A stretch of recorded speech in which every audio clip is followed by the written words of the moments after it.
everyone, good morning. Marami tayong decision making na pinagdidesisyon natin sa pang-araw-araw na pamumuhay natin. And the Bible does not tell us where to go, where to buy, what to eat, what car you want to drive, or who's the one who marry. Hindi yan itinuro sa atin. The Bible does not tell us about that.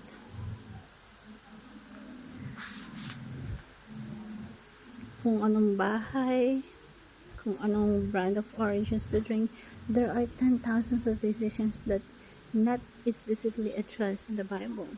So what do? If you want to obey the will of God, the answer is you must have renewed your mind.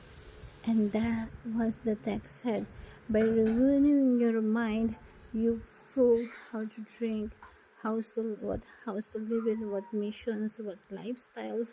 There are 10,000 decisions not written in the Bible, and then informed by all the teaching of the Bible into your new mind, so that when you have a renewed mind, now you have a mind like Jesus Christ.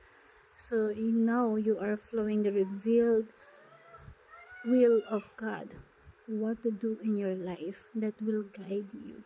And napaka-importante nun kasi yung pagbabasa ng Bible, ito yung mag-guide sa atin.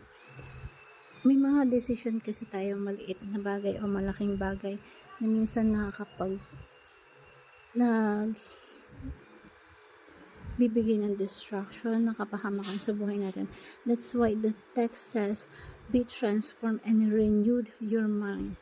So now you know how to drink, to eat, what missions to go on, what lifestyle you choose from, and you inform by all the teaching of the Bible into your new mind, so that you think that you will think a mind of Christ, so that you assess yourself, or it will reveal to you what God wants or will of God to you.